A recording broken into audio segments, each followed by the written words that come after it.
قابل صد احترام حضرات شائقین و شائقات سچا پیغام، السلام علیکم ورحمۃ اللہ وبرکاتہ۔ آج کی محفل میراث النبی کے نورانی پروگرام میں آپ کا استقبال ہے۔ اہلا و سہلا مرحبا۔ ہم آپ تمام حضرات و مستورات کا خیر مقدم کرتے ہیں۔ محترم حضرات و خواتین، تعلیم کا آغاز ہو رہا ہے۔ سب سے پہلے آداب تعلیم کا لحاظ کرتے ہوئے تعلیم کی طرف متوجہ ہو جائیں۔ پورے دھیان سے سننا، عمل کی نیت سے سننا اور تبلیغ کی نیت سے سننا، یعنی سنی ہوئی باتیں دوسروں تک پہنچانے کے جذبے سے سننا چند خاص آداب تعلیم ہیں۔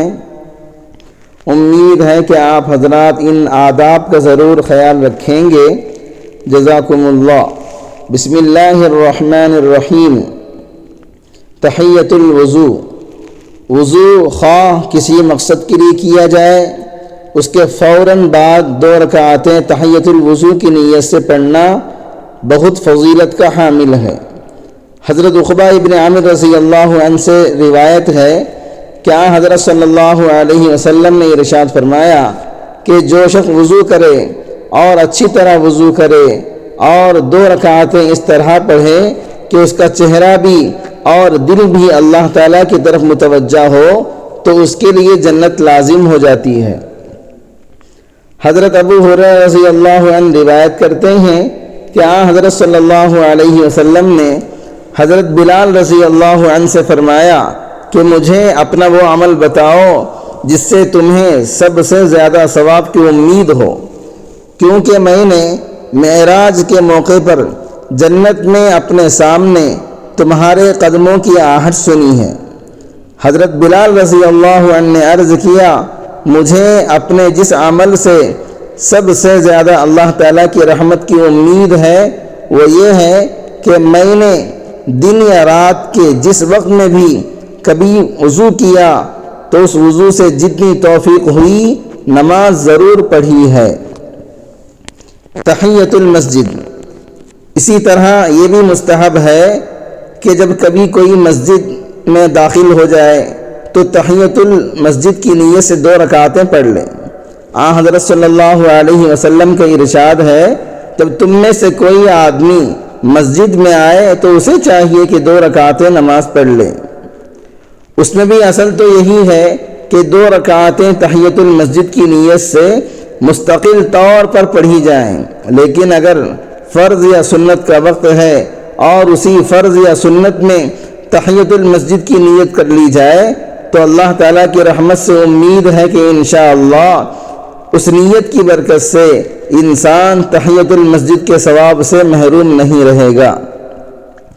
تحیۃ المسجد کا اصل طریقہ یہ ہے کہ مسجد میں پہنچ کر بیٹھنے سے پہلے ہی یہ رکعتیں پڑھ لی جائیں، لیکن اگر کوئی آدمی کسی وجہ سے بیٹھ گیا ہو تب بھی صحیح یہ ہے کہ تحیۃ المسجد پڑھی جا سکتی ہے۔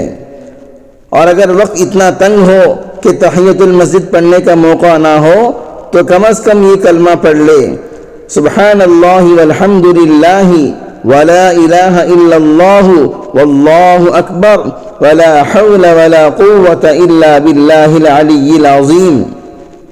بلکہ یہ کلمہ جتنی دیر انسان مسجد میں بیٹھا رہے مسلسل پڑھتے رہنا چاہیے۔ حدیث میں اس کی بہت فضیلت آئی ہوئی ہے اور اس کو جنت کے پھل کھانے سے تعبیر کیا گیا ہے۔ اعتکاف کی نیت۔ جب کبھی مسجد میں جانا ہو، خواہ نماز کے لیے یا کسی اور کام سے، اگر یہ نیت کر لی جائے کہ میں جتنی دیر مسجد میں رہوں گا اعتکاف سے رہوں گا تو انشاءاللہ اس نیت کی برکت سے نفلی اعتکاف کا ثواب بھی حاصل ہو جائے گا۔ معزز شائقین و شائقات سچا پیغام، آپ کو اندازہ لگ گیا ہوگا کہ یہ مضمون کتنا اہم ہے اور کس قدر فائدہ مند ہے۔ کم سے کم درجے میں سوشل میڈیا کے ذریعے سے بھی ہم اس کو زیادہ سے زیادہ شیئر کریں گے تو دعوت کے فریضے کی کوششوں میں ہم بھی اپنا کچھ حصہ ڈالنے والے بن سکتے ہیں۔ لہٰذا زیادہ سے زیادہ اس کو عام کریں تاکہ پوری دنیا کے ہندوؤں کی غلط فہمی دور ہو جائے اور انہیں یہ زمینی حقیقت معلوم ہو جائے، اور وہ اپنے اصل مذہبی لیڈر پیغمبر آخر الزماں حضرت محمد الرسول اللہ صلی اللہ علیہ وسلم کو ماننے پر مجبور ہو جائیں، اور کلمہ پڑھ کر آپ کے ساتھ ساتھ وہ بھی جنت میں جانے والے بن جائیں۔